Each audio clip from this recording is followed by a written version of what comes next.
Hello friends, स्वागत है आपका अपना यूट्यूब चैनल एमर्स एकेडमी पे। आप सभी को नव वर्ष की ढेर सारी शुभकामनाएं।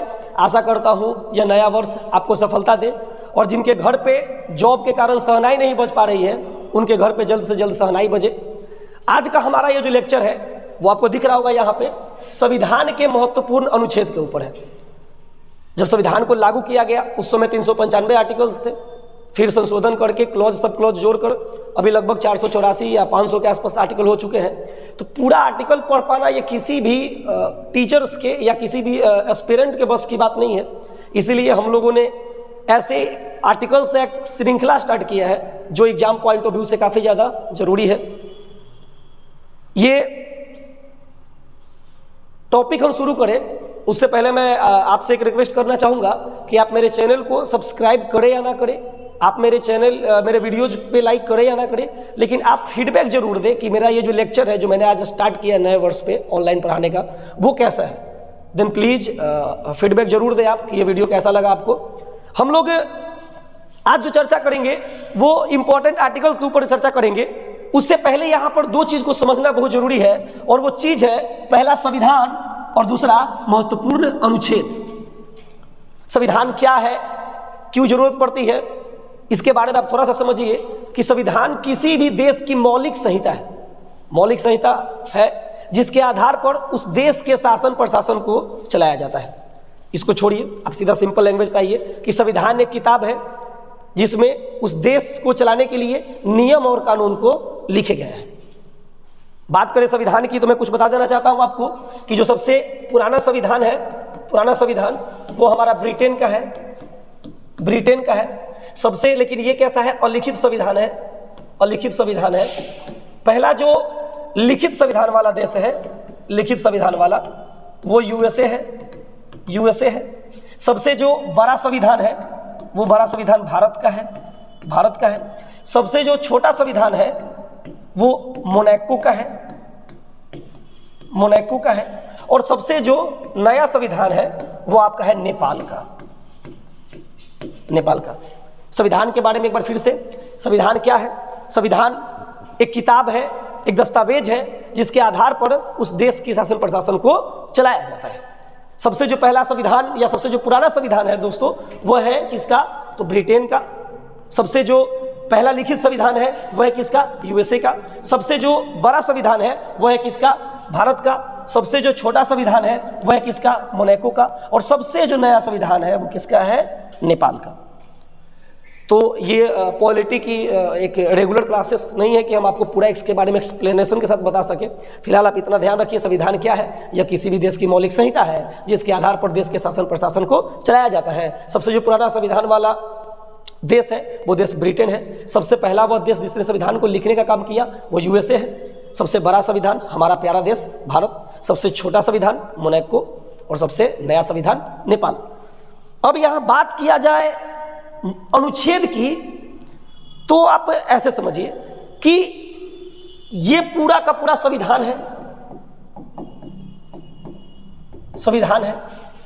और इस संविधान के अंतर्गत जैसा कि आपको मैंने अभी बताया कि देश की शासन प्रशासन को चलाया जाता है, तो इस संविधान के अंतर्गत कुछ विषय को जोड़े गए हैं और जिस टॉपिक में इस विषय को जोड़े गए हैं उसको कहा गया अनुसूची। अनुसूची। अब अनुसूची क्या है? तो इसमें संविधान को चलाने के लिए विषय लिखे गए हैं। पहले 8 अनुसूचियां थी, वर्तमान में 12 अनुसूचियां हैं। और इस अनुसूची को एक डाल दिया गया है भाग के अंतर्गत। किसके अंतर्गत? भाग के अंतर्गत। और इस भाग में जो टोटल भाग है वो भाग है 22। मतलब जो देश के चलाने के लिए हमारे संविधान में जो एक चैप्टर दिया गया है, एक अध्याय दिया गया है, वो अध्याय कितना है? 22। और उस प्रत्येक अध्याय में, उस प्रत्येक लेसन में, उस प्रत्येक भाग में देश को चलाने के कुछ नियम लिखे गए हैं और उस नियम को हम लोग कहते हैं अनुच्छेद। अनुच्छेद। फिर से एक बार, हम लोग पढ़ रहे हैं संविधान की महत्वपूर्ण अनुच्छेद। संविधान क्या है? तो संविधान किसी भी देश की मौलिक संहिता है जिसके आधार पर देश के शासन प्रशासन को चलाया जाता है। अनुच्छेद क्या है? तो संविधान के अंतर्गत में कुछ विषय लिखे गए हैं, उनको अनुसूची में डाल दिया गया है। उस अनुसूची में डाले गए विषय को चैप्टर में डाल दिया गया है, जिसको भाग कहा गया है। और प्रत्येक चैप्टर में क्या है, कुछ नियम लिखे गए हैं, कुछ रूल्स हैं, उन्हें क्या कहा जाता है, अनुच्छेद। अनुच्छेद की बात करें तो मूल संविधान में 395 आर्टिकल्स थे, लेकिन अभी ये लगभग 500 अनुच्छेद आपके वर्तमान में हैं। और आपको भी पता है कि एग्जाम पॉइंट ऑफ व्यू से इतने ज़्यादा आर्टिकल्स को याद कर पाना ये पॉसिबल नहीं है। तो हमने क्या किया है, एक श्रृंखला स्टार्ट किया है। इस श्रृंखला में क्या किया जाएगा, पार्ट 1, पार्ट 2, पार्ट 3 करके 3 से 4 वीडियो में जितने भी इंपॉर्टेंट आर्टिकल्स हैं उन सब के बारे में आपको डिटेल्स में बता दिया जाएगा। आशा करता हूँ कि मेरा यह नया जो श्रृंखला मैंने स्टार्ट किया यूट्यूब पे वो आपको पसंद आएगा। मैं फिर से आपसे एक रिक्वेस्ट कर रहा हूँ कि आप मेरे चैनल को सब्सक्राइब करिए या ना करिए, आप मेरे वीडियो को लाइक करिए या ना करिए, लेकिन प्लीज़ आप फीडबैक जरूर दें हमें कि मेरा यह लेक्चर या मेरा यह टीचिंग स्किल या मेरा यह ऑनलाइन पढ़ाने का जो प्लेटफॉर्म मैंने स्टार्ट किया है वो मेरे लिए सही है या नहीं है। तो आइए स्टार्ट करते हैं महत्वपूर्ण अनुच्छेद के ऊपर। इसमें जो पहला आपको दिखाई देता है वह संविधान के भाग 1 से संबंधित है। और इसका जो पहला अनुच्छेद है वह पहला अनुच्छेद कहता है कि भारत अर्थात इंडिया राज्यों का संघ है। अब हमने एग्जाम पॉइंट ऑफ व्यू से काफी बार इसको रटा है, लेकिन हमें समझ में नहीं आता है कि आखिर ये आर्टिकल्स कहना क्या चाहता है, ये अनुच्छेद किस रूल्स की बात कर रहा है। तो इस अनुच्छेद से हमें दो बातों की पुष्टि होती है, उसमें एक तो पता चलता है नाम मतलब इसमें आपको नाम दिख रहा होगा कि एक नाम लिया गया भारत और दूसरा नाम लिया गया है आपका इंडिया। यानी कि अनुच्छेद 1 हमें क्या बताता है, पहले नाम को बताता है, और नाम अनुच्छेद 1 में कितना निहित है, तो भारत और इंडिया। दूसरा बात करें फ्रेंड्स राज्यों का संघ, तो इसमें हमको पता चल रहा है एक शब्द, वो शब्द है प्रणाली। और ये प्रणाली कैसी दिखा रहा है, ये संघीय प्रणाली दिखा रहा है, ये संघ प्रणाली दिखा रहा है। अब यहां पे हम बात को समझते हैं कि आखिर ये संघ क्या होता है। तो संघ आपने पढ़ा होगा कि यूनियन होते हैं एक संघ और एक फेडरेशन होता है, और यहां पर जिस इस संघ का ये बात कर रहा है ये संघ यूनियन है। इसका मतलब क्या हुआ, इसका मतलब यह हुआ कि हमारे जो राज्य है, हमारे जो केंद्र शासित प्रदेश है, वह किसी संधि के मोहताज नहीं है। कभी कोई राज्य अगर भारत की भूभाग से या भारत के राज्य क्षेत्र से बाहर होना चाहे तो वह बाहर नहीं हो सकता है, क्योंकि भारत में जो प्रणाली है वह प्रणाली है संघीय प्रणाली। और इसका मतलब यह हुआ कि संघीय प्रणाली के अंतर्गत जो राज्य है वो संधि के तहत नहीं आए हैं, वो वलय के तहत आए हैं, और वह कभी भी, ए लड़का चुप रहो तुम लोग, और वो कभी भी भारत के भूभाग से अलग नहीं हो सकते हैं। माफ करिएगा दोस्त, ये सामने मेरे कुछ फ्रेंड्स हैं जो बातचीत कर रहे हैं, मैं उनको मना कर रहा था। आप लोग ये काम करिएगा, मैं अभी पूछूंगा तो वो थोड़ा सा आप लोग मुझे हेल्प करिएगा, ठीक है। हम लोग कौन सा अनुच्छेद पढ़ रहे हैं, 1। अनुच्छेद 1 क्या कहता है, भारत और इंडिया राज्यों का संघ। अब आते हैं अनुच्छेद 2 में। अनुच्छेद 2 कहता है कि किसी नए भूभाग को संघ में शामिल करने की शक्ति संसद के पास है। अब इसका मतलब क्या हुआ, इसका मतलब यह हुआ कि कोई नया भूभाग है और वह भारत के राज्य क्षेत्र का हिस्सा नहीं है। जैसे आप एग्जांपल लीजिए, पाकिस्तान है, आगे चलकर भारत संधि के तहत या युद्ध के तहत पाकिस्तान पर कब्जा कर लेता है। तो जब पाकिस्तान को भारत के संघ में शामिल किया जाएगा तो या तो आप उसको राज्य बनाइएगा, यानी कि 29वां राज्य, या तो 9वां केंद्र शासित प्रदेश बनाइएगा। तो आप संघ में शामिल जो करिएगा, चाहे वो राज्य के आधार पर करिए या केंद्र शासित प्रदेश के आधार पर करिए, वह करने की जो शक्ति होगी वो किसमें होगी, संसद में होगी। ये कौन सा अनुच्छेद बताता है हमको, 2। एक बार फिर से मैं बता रहा हूं, अनुच्छेद 2 कहता है कि किसी नए भूभाग को, और नए भूभाग का मतलब क्या है, मतलब ऐसा भूभाग जो भारत के राज्य क्षेत्र से बाहर है, जो भारत के राज्य क्षेत्र का हिस्सा नहीं है। एग्जाम्पल श्रीलंका ले लिया जाए, नेपाल ले लिया जाए, भूटान ले लिया जाए, बांग्लादेश ले लिया जाए। भविष्य में कभी भी अगर ये वलय के संधि के आधार पर भारत में शामिल होना चाहे या हम लोग किसी अन्य माध्यम से उसके ऊपर कब्जा कर ले, तो जो संघ में शामिल कराया जाएगा यानी कि भारत का अंग बनाया जाएगा, वो भारत का अंग जो बनाएगा वो कौन बनाएगा? संसद। आप लोग बोलिएगा एक बार, हम लोग कौन सा अनुच्छेद पढ़े? 1 क्या कहता है? भारत अर्थात इंडिया राज्यों का संघ। अनुच्छेद 2, किसी नए भूभाग को संघ में शामिल करने की शक्ति किसके पास है? संसद के पास। नेक्स्ट आर्टिकल देखेंगे, नेक्स्ट आर्टिकल को देखेंगे और ये आर्टिकल है हमारा 3 क्या कहता है? कहता है कि नए राज्यों का गठन, राज्यों के नाम में परिवर्तन और उनकी सीमा में परिवर्तन करने की जो शक्ति है वो निहित किसमें है? संसद में। इसका मतलब क्या हुआ? नए राज्य का गठन। जैसे एग्जाम्पल ले लिया जाए तो 2000 में 3 नए राज्यों का गठन किया गया। जैसे 1 नवंबर 2000 को किया गया मध्य प्रदेश से छत्तीसगढ़, 9 नवंबर 2000 को किया गया यूपी से उत्तराखंड, और अभी किया गया, मतलब उसके बाद किया गया उसी वर्ष 15 नवंबर को बिहार से झारखंड। तो ये जो नए राज्यों का गठन किया जा रहा है, यह किस आर्टिकल के अकॉर्डिंग किया जा रहा है? तो आर्टिकल कौन सा है? आर्टिकल 3। और कर जो रहा है, जिसके पास शक्ति है करने की, वो आर्टिकल यो कर रहा है संसद। यानी कि नए राज्यों का गठन करने की शक्ति संसद के पास। Point to be noted. दूसरा, नाम में परिवर्तन। बहुत सारे ऐसे नाम है जिनका बाद में नामों में परिवर्तन किया गया, जैसे उड़ीसा को ओडिशा किया गया, उत्तरांचल को उत्तराखंड किया गया। तो ऐसे कोई राज्यों के नाम में परिवर्तन हो रहा है बच्चों, तो वो कौन कर रहा है? संसद। वैसे ही राज्यों के सीमा में परिवर्तन, अगर किसी राज्य की सीमा क्षेत्र को बढ़ाना है या किसी राज्य के सीमा क्षेत्र को कम करना है, तो ये राज्यों के सीमा क्षेत्रों को कम करने का जो कार्य करेगा, वो कार्य कौन करेगा? संसद करेगा। तो हम लोग आर्टिकल अनुच्छेद 3 में क्या देखें कि नए राज्यों का गठन, नाम में परिवर्तन या सीमा में परिवर्तन करने की शक्ति किसके पास है? संसद के पास। अगला आर्टिकल हम लोग देखेंगे अनुच्छेद 4।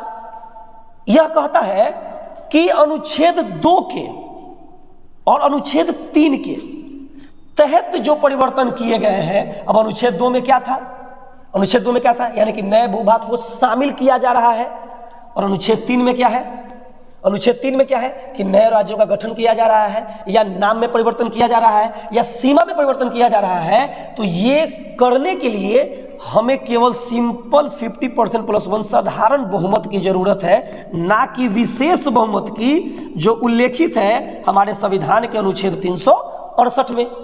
यानी कि किसी नए राज्यों का गठन करना है तो उसके लिए कोई बड़ी विशेष तरह की बहुमत नहीं करनी पड़ेगी, जो अनुच्छेद 368 में लिखा गया है। उसके लिए संसद में साधारण बहुमत करके नए राज्यों का गठन किया जा सकता है। अगर नाम में परिवर्तन करना है तो उसके लिए कोई बड़ी संशोधन करने की जरूरत नहीं है, जो अनुच्छेद 368 में लिखा गया है वो सिंपल साधारण बहुमत से हो सकता है। वैसे ही सीमा में परिवर्तन हो सकता है, और दोस्तों वैसे ही हो सकता है अनुच्छेद 2 में किए गए कार्य, यानी कि किसी नए भूभाग को भारत में शामिल करने के लिए कार्य। यानी कि ये सारे कार्य जो होंगे वो सारे कार्य कैसे होंगे? साधारण बहुमत से, ना कि होंगे विशेष बहुमत से। ये भाग 1 के 4 आर्टिकल्स था। अनुच्छेद 1 भारत अर्थात इंडिया राज्यों का संघ है, और ये क्या कहता है? ये 2 बातों को पुष्टि करता है। पहला, भारत के नाम, और भारत का नाम जो संविधान में लिखा गया है वो है भारत, और दूसरा है इंडिया। दूसरा बात करता है ये आर्टिकल सब प्रणाली की, तो भारत में जो प्रणाली है वो संघीय प्रणाली है, और इसका मतलब यह हुआ कि भारत का कोई भी राज्य अपने इच्छा अनुसार भारत के राज्य क्षेत्र से बाहर नहीं हो सकता है। अनुच्छेद 2 नए भूभाग को शामिल करने की शक्ति संसद के पास। इसका मतलब यह हुआ कि ऐसा राज्य क्षेत्र जो भारत का हिस्सा नहीं है, और अगर वह भारत का हिस्सा बन रहा है, तो ये जो शक्ति होगी उसको संघ में शामिल करने की वो संसद के पास होगी। वैसे ही अनुच्छेद 3 नए राज्यों का गठन, सीमा में परिवर्तन या राज्यों के नाम में जो परिवर्तन किए जाएंगे, ये सारे परिवर्तन करने का कार्य करेगी कौन? संसद। अनुच्छेद 4 जो अनुच्छेद 2 और 3 के तहत परिवर्तन किए जाएंगे, यानी कि देखिए परिवर्तन क्या बात को समझिएगा, क्या है ना कि संविधान में कुछ भी सुधार होता है उसको हम लोग अमेंडमेंट के थ्रू करते हैं। अब वो सुधार जो संशोधन भी होता है वो कई टाइप का होता है। अनुच्छेद जैसे 368 में 2 तरह का बात किया गया है। एक किया गया है विशेष बहुमत, और एक किया गया है विशेष प्लस आधे राज्यों का समर्थन। अब ये कहता है कि इतना मतलब डिफिकल्ट प्रोसेस को अपनाने की जरूरत नहीं है। अरे भाई नाम ही ना परिवर्तन करना है, सिंपल बहुमत से कर दो। सीमा में परिवर्तन करना है, सिंपल बहुमत से कर दो। नए राज्यों का गठन ही करना है ना, सिंपल बहुमत से कर दो। या नए भूभाग को शामिल ही करना है ना, कर दो सिंपल बहुमत से। यानी कि इसके लिए कोई भी विशेष बहुमत की जरूरत नहीं है, जो अनुच्छेद 368 में लिखा गया है। ये हमने एक चैप्टर को कंप्लीट किया। अभी जब आगे बढ़ेंगे हम लोग तो आगे एक नया चैप्टर आता है और उस चैप्टर का नाम है नागरिकता। नागरिकता यह संविधान के भाग 2 में उल्लेखित है और इसका आर्टिकल पढ़ता है 5 से 11 तक, लेकिन इसके आर्टिकल उतना इंपॉर्टेंट नहीं है। और आपको याद होगा कि मैंने ये जो टेस्ट सीरीज ये स्टार्ट किया है उस सीरीज का ही नाम है महत्वपूर्ण अनुच्छेद। महत्वपूर्ण अनुच्छेद, इसका मतलब हम सारे अनुच्छेद को कवर नहीं करेंगे, हम केवल उसी अनुच्छेद को टच करेंगे जो हमारे एग्जाम पॉइंट ऑफ व्यू से जरूरी है। तो उसमें जो हमारा नेक्स्ट आर्टिकल पड़ता है उस आर्टिकल का नाम है आर्टिकल 11 यानी कि अनुच्छेद 11। अब अनुच्छेद 11 क्या कहता है? अनुच्छेद कहता है 11 कहता है कि नागरिकता संबंधित जो भी प्रावधान होंगे, नागरिकता संबंधित जो भी प्रावधान होंगे वो बनाने की जो शक्ति निहित की गई है वो शक्ति निहित की गई है किसमें? तो संसद में। यानी कि अगर नागरिकता में आप जितने भी अमेंडमेंट कर सकते हैं वो सीधा संसद करेगा। जो एलिजिबिलिटी है, जैसे अभी नागरिकता हम लोग 5 प्रकार से पा सकते हैं, तो वो जो 5 प्रकार को एक फिक्स किया गया है कि यही 5 प्रकार से नागरिकता को पा सकते हैं, वो फिक्स कौन किया होगा? संसद। यानी कि नागरिकता में कोई भी सुधार, अभी सिटीजन अमेंडमेंट एक्ट आया, अभी उसमें भी चर्चा करेंगे हम किसी वीडियो में, वो एक्ट आया, अब वो एक्ट कौन लाया होगा? तो वो संसद लाया होगा, क्योंकि नागरिकता पर अधिकार बनाने की शक्ति है किसके पास है? संसद के पास है। आई थिंक आपको ये आर्टिकल समझ में आ गया होगा। सिंपल ये समझना है कि नागरिकता के लिए कोई भी कानून बन रहा है, कोई कानून को समाप्त किया जा रहा है, नए कानून को जोड़ा जा रहा है, वो सब करेगा कौन? तो संसद करेगा। नेक्स्ट आर्टिकल पे आते हैं। नेक्स्ट आर्टिकल है आपका अनुच्छेद 14। अब कहिएगा सर 12-13 क्यों नहीं पढ़ाया? तो मैंने भी बताया कि जब कोई बैच आएगा या कभी हम लोग पॉलिटी की रेगुलर क्लास लेंगे उसमें कवर करेंगे हम लोग सारे आर्टिकल्स को, डीपली कवर करेंगे। लेकिन अभी मुझे क्या करना है, 3 से 4 पार्ट में पूरे आर्टिकल्स को अच्छे से कवर करना है कि बच्चे जो मेरे से क्लास कर रहे हैं, मेरे दोस्त जो मेरे से क्लास कर रहे हैं, उनको समझ में भी आ जाए और उनको एक पार्टिकुलर सिलेबस जो है आर्टिकल का वो प्रिपरेशन भी हो जाए। अभी हम लोग जो बात करेंगे आर्टिकल का, वो आर्टिकल है आपका 14।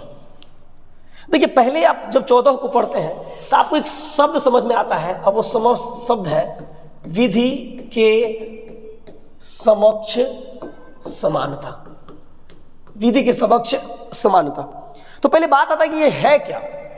इसको ध्यान से जब आप पढ़िएगा तो आपको दिखेगा कि ये इक्विलिटी की बात कर रहा है और यह बात कर रहा है कि जो भी नियम बनाए जाएंगे या जो भी तत्काल में नियम है वो नियम सभी के लिए क्या है बच्चों? समान है। लेकिन आपसे ही हम पूछते हैं कि क्या सारे लोगों के लिए नियम समान है? तो क्या समाज में सारे की स्थिति समान है? क्या समाज में सारे वर्ग के लोगों का समान रुतबा है? क्या स्थिति जो है, परिस्थितियां जो है वो सभी लोगों के लिए सही है? तो जब आप इसको ऊपर ऊपर पढ़ते हैं तो देखने में सही लगता है कि विधि के समक्ष समानता, लेकिन कहीं ना कहीं जब आप इसके अंदर इंटरफेयर करते हैं तब आपको पता चलता है कि भाई अगर ऐसे समानता किया जाएगा तो कहीं ना कहीं क्या होगा, हमारे देश के लिए, हमारे देश की अखंडता के लिए, हमारे देश में शांति के लिए ये सही साबित नहीं होगा। क्योंकि समानता का बात किस आधार पे आपको गलत लगता है मैं आपको बताता हूं। मैं हूं और मेरा कोई छोटा सा भाई है विकलांग, मैं भी क्लास करने जाता हूं और वो भी क्लास करने जाते हैं। अब सरकार ने क्या किया, उनके लिए कुछ छूट प्रदान की। छूट उसको नहीं कह सकते हैं, बस एक तरह से उनको सपोर्ट किया। तो क्या आपको नहीं लगता है कि उनको सपोर्ट की जरूरत है? मुझे तो लगता है। कोई बीपीएल मतलब कोई लोअर कोई ऐसा परिवार है जो काफ़ी मतलब गरीब है, वैसे गरीब परिवार को सरकार क्या कर रही है, राशन अवेलेबल करवा रही है। तो क्या आपको नहीं लगता है कि सच में वो राशन का हकदार है?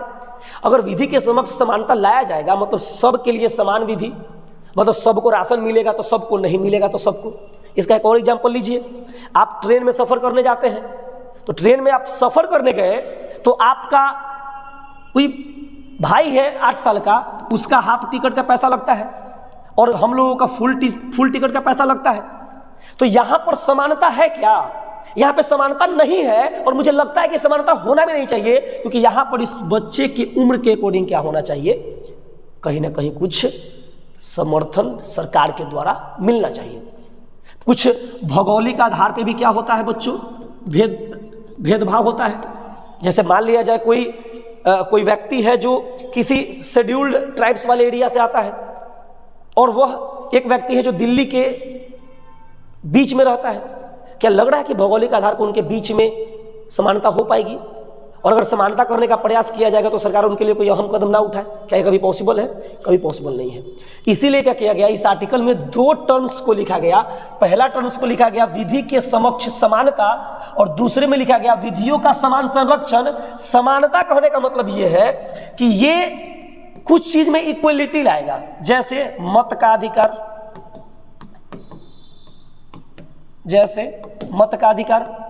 जैसे शादी की उम्र जो फिक्स की गई है, ये सब के लिए क्या है, जरूरी है, और ये जरूरी है भी। और इसमें सभी लोगों को क्या किया गया है, समानता से रखा गया है। लेकिन जैसे ही बात करेंगे विधियों के समक्ष संरक्षण का, इसमें क्या किया गया है, जैसे आप लोग सुने होंगे राशन वाला, कुछ लोगों को राशन दिया जाता है, राशन प्रोवाइड किया जा रहा है। इसी के तहत आपका कुछ छूट दिया गया है। विकलांग हमारे भाई लोग हैं या जो महिलाएं हैं जिनकी स्थिति थोड़ी सी दयनीय है, उनको छूट दिया गया है। तो सिंपल आप समझिएगा कि अनुच्छेद 14 2 बातों की पुष्टि कर रहा है।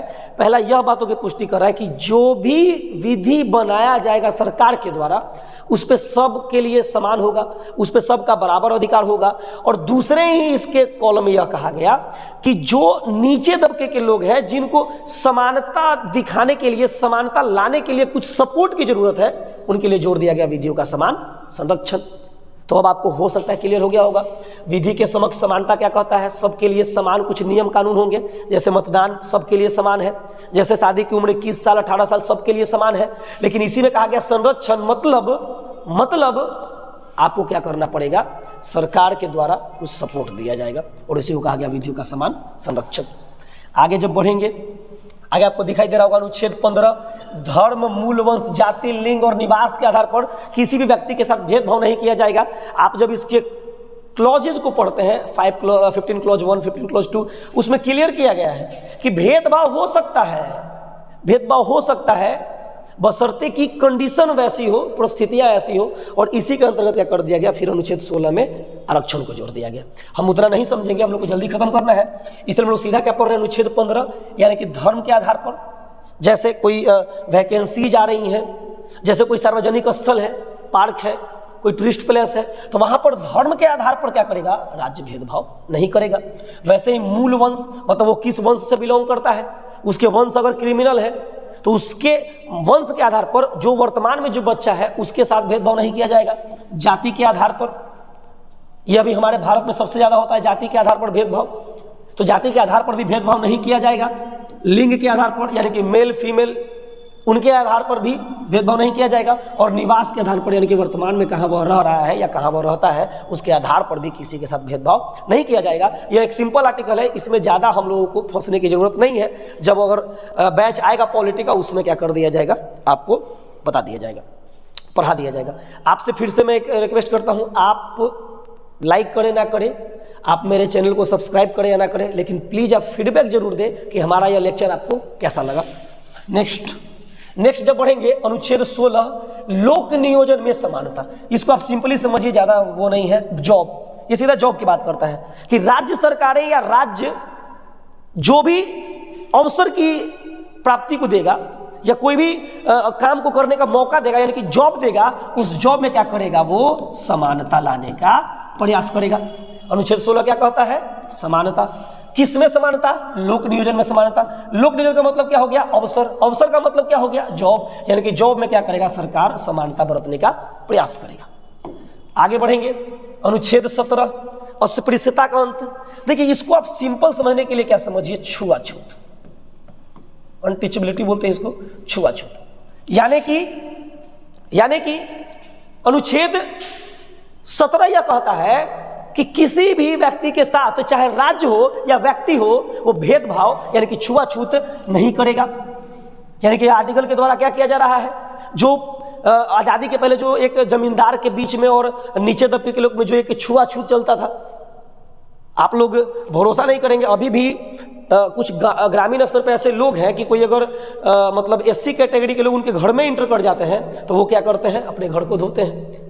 गलती से कोई भी एससी कैटेगरी का व्यक्ति अगर मंदिर में चला जाता है तो वो क्या करते हैं, मंदिर को धोते हैं। ये मेरी बातें आपको थोड़ी सी अजीब लग रही होंगी, लेकिन मैंने अपनी आंखों से इस ऐसे सिचुएशन को मैंने फेस किया है, या मतलब मैंने ऐसे परिस्थितियों को झेला है जहाँ पर क्या किया जा रहा है, खुलेआम छुआछूत को दिखाया जा रहा है, जहाँ पर खुलेआम अस्पृश्यता को दिखाया जा रहा है। लेकिन सरकार क्या कर रही है, इस आर्टिकल के अकॉर्डिंग अस्पृश्यता को अंत करने का प्रयास कर रही है। इसके लिए कुछ और समझ लीजिएगा कि इसको परिभाषित नहीं किया गया है, यानी कि संविधान छुआछूत को परिभाषित यानी कि अस्पृश्यता को परिभाषित नहीं करता है। दूसरा याद रखिएगा, महात्मा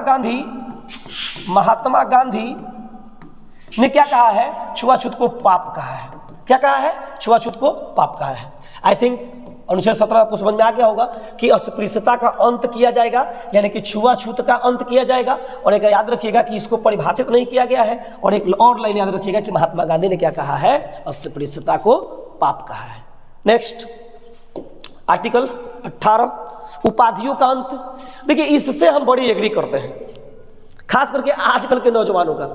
आजकल एक ट्रेंड चला है कि चूहा जैसा मुंह रहेगा और वो नाम लिखेगा अपना, कैटी नवाब, आर्या नवाब, ऐसे कुछ करके। भाई उन लोग का बस ना चले ना कि वो लोग महात्मा नवाब कर दे या कैटी महात्मा कर दे। तो ये क्या था कि जब संविधान सभा के लोगों ने इस आर्टिकल को जोड़ा तो वो इसलिए नहीं जोड़े थे कि आज 2020-22 के बच्चे क्या करते हैं, गलत तरीके का टाइटल लगाते हैं। ये इसलिए इसको समाप्ति करने का प्रावधान किया गया क्योंकि ये एक विभाजन का कार्य कर रहा था। जैसे आप मानकर चलिए किसी व्यक्ति को महात्मा उपाधि दिया गया, किसी को महाराजा उपाधि दिया गया, किसी को महाराणा उपाधि दिया गया। अब ऐसे उपाधि एक आम जनता से क्या कर रहा है, उसको अलग रख रहा है। और इसी के लिए क्या किया गया, संविधान में इसकी पुष्टि कर दी गई सीधा कि क्या किया जाएगा, उपाधियों, पुराने उपाधियों का अंत किया जाएगा। भाई आजकल तो कहना ही नहीं है, मतलब उपाधियों को लेकर के आप फेसबुक पे ढूंढेंगे तो आपको रियल नेम वाला बंदा कम ही दिखेगा। वो मतलब एक अलग सा, मतलब स्टाइलिश नवाब ऐसे करके, कुत्ती आर्या, सॉरी कैटी आर्या ऐसे करके, मतलब नाम अजीब अजीब सा रखता है। तो उनको भी बता दिया गया कि भाई सुनो, तुम महात्मा मत लगा लेना, तुम महाराजा मत लगा लेना, तुम महाराणा मत लगा लेना, न तो बढ़िया से पिटाओगे। और ये किसमें अंत कर दिया गया है, अनुच्छेद 18 में। इसमें एक दो बात और है जो आपको ध्यान मेरे ख्याल से रखना चाहिए। पहला ये कि इसमें दो चीज का आप टाइटल लगा सकते हैं। एक है शिक्षा संबंधित, जैसे डॉक्टर, इंजीनियर, ये सब लगता है, वो लगा सकते हैं। और एक आपका है सेना संबंधित, सेना संबंधित मतलब कैप्टन, मेजर, ये जो पोस्ट होते हैं उनके सामने आप अपने नाम के आगे क्या कर सकते हैं, इन सब पोस्ट के बारे में आप लिख सकते हैं। तो आई थिंक ये इतना एक सीक्वेंस आपको समझ में आया होगा। अभी एक बार रिकैप कर देता हूँ, आज के लिए इतना ही रहने दिया जाए। हम लोग स्टार्टिंग से पढ़ेंगे, फिर से एक बार यहाँ से पढ़ेंगे। अनुच्छेद हम लोग पहले क्या देखें, संविधान के महत्वपूर्ण अनुच्छेद। अब इसमें मैंने संविधान के बारे में बताया कि संविधान क्या है। तो सिंपल, संविधान क्या है, एक किताब है जिसके आधार पर देश के शासन प्रशासन को चलाया जाता है। समाप्त हो गया। सबसे पहला संविधान किसका बना था, ब्रिटेन का। लिखित संविधान पहला यूएसए का। सबसे बड़ा संविधान भारत का। सबसे छोटा संविधान मोनाको का। सबसे नया संविधान नेपाल का। सबसे पुराना संविधान तो यही हो जाएगा, ब्रिटेन का। अनुच्छेद क्या है, तो संविधान को बनाया गया तो संविधान के अंतर्गत कुछ विषयों को रखा गया, उस विषय को जोड़ दिया गया अनुसूची में। उस विषय को जोड़ने के बाद उसको कुछ भाग में, यानी कुछ चैप्टर में डिवाइड कर दिया गया, उसको जोड़ दिया भाग में। और उस प्रत्येक भाग में क्या कर दिया गया, कुछ नियम को डाल दिया गया और उस नियम को कहा गया अनुच्छेद। कौन कौन सा अनुच्छेद है देख लेते हैं एक बार फिर से हम लोग। भारत अर्थात इंडिया राज्यों का संघ है, यानी कि इसमें हमें दो बातों की पुष्टि होती है। पहला नाम, यानी कि संविधान के भाग 1 में जो लिखित नाम है भारत की, वो पहला है भारत, दूसरा है इंडिया। दूसरा प्रणाली, प्रणाली कैसी है, संघीय। और इसका सिंपल मतलब यह होता है कि कोई भी राज्य भारत से अलग बिना राज्य की केंद्र की इच्छा की नहीं हो सकता है। दूसरा अनुच्छेद 2, किसी नए भूभाग को संघ में शामिल करने की शक्ति संसद के पास, यानी कि कोई ऐसा भूभाग है जो भारत का राज्य क्षेत्र का हिस्सा नहीं है और भारत का राज्य क्षेत्र का हिस्सा उसको बनाना है, तो वह कार्य केवल कौन करेगी, संसद करेगी। आगे बढ़ेंगे, अनुच्छेद 3, नए राज्यों का गठन। कोई नया राज्य बनाना है, नाम में परिवर्तन करना है, सीमा में परिवर्तन, ये सारी की सारी शक्तियां किसके पास है, संसद के पास है। अनुच्छेद 4, अनुच्छेद 2 और 3 के तहत जो भी परिवर्तन किए जाएंगे वो परिवर्तन साधारण बहुमत के तहत किए जाएंगे, ना कि विशेष बहुमत जो 368 में उल्लेखित है। आगे हम लोग बढ़ेंगे, नागरिकता संबंधित कानून बनाने की जो शक्ति है वो संसद के पास है। यह कौन सा आर्टिकल बताता है, तो यह आर्टिकल बताता है 11। आगे आइएगा, अनुच्छेद 14 विधि के समक्ष समानता और विधियों का समान संरक्षण। समक्ष समानता का मतलब क्या हुआ? समक्ष समानता का मतलब यह हुआ कि जो भी विधियां कुछ बनाई गई हैं वो सबके लिए क्या है? समान है। मतलब जैसे मत देने का अधिकार, शादी की उम्र, ये सभी के लिए समान है। और दूसरा कहा गया विधियों का समान संरक्षण, यानी कि ऐसे लोग जिनको समर्थन की जरूरत है, जिनको कुछ विशेष छूट की जरूरत है, उनको क्या करेगा? सरकार छूट देने का प्रयास करेगा। ये एक सकारात्मक अवधारणा है, ये एक नकारात्मक अवधारणा है। आगे बढ़ेंगे थोड़ा सा। अनुच्छेद 15 धर्म, मूल, वंश, जाति, लिंग, निवास के आधार पर किसी भी व्यक्ति के साथ भेदभाव नहीं किया जाएगा। देखिए ये सब आर्टिकल काफी डीपली है, क्लोज बाय क्लोज करके क्लियर किया है, तो ये पूरा एक मतलब शॉर्ट वीडियो में नहीं हो सकता है। जब क्लासेस दी जाएंगी आपको रेगुलरली तो क्या कर दिया जाएगा? आपको अच्छे से इन सब के बारे में पढ़ा दिया जाएगा। फिलहाल आपको एक ही काम करना है सर, आपको मेरे चैनल को सब्सक्राइब नहीं करना है, आपको मेरे वीडियो को लाइक नहीं करना है, लेकिन आपको फीडबैक जरूर देना है। आगे बढ़ेंगे थोड़ा सा। अनुच्छेद 16 लोक नियोजन में समानता, यानी कि राज्य क्या करेगी? जो भी जॉब के अवसर देगी उसमें समानता रखने का प्रयास करेगी। आगे अनुच्छेद 17 अस्पृश्यता का अंत, यानी कि छुआछूत का अंत। परिभाषा नहीं दिया गया है इसका, महात्मा गांधी ने क्या कहा है? तो पाप कहा है। आगे बढ़ेंगे अनुच्छेद 18 उपाधियों का अंत। उपाधियों का अंत होगा, लेकिन शिक्षा का उपाधि लगेगा, सेना का उपाधि लगेगा, लेकिन महात्मा, महाराणा, राजा, राजा जी ऐसे उपाधि नहीं दिए जाएंगे। तो ये हमने क्या किया? कुछ इंपॉर्टेंट आर्टिकल्स को कवर किया। थोड़ा सा नर्वस हूँ, पता नहीं आपको दिख रहा है मेरे फेस पे नहीं दिख रहा है, लेकिन आप प्लीज़ एक बार फीडबैक दें और अगली वीडियो आपको जल्दी क्या कर दिया जाएगा? अपलोड कर दिया जाएगा। और उम्मीद करते हैं कि फिर से आपको इंपॉर्टेंट आर्टिकल्स पढ़ने की जरूरत नहीं पड़ेगी। ठीक है, धन्यवाद, थैंक यू सो मच।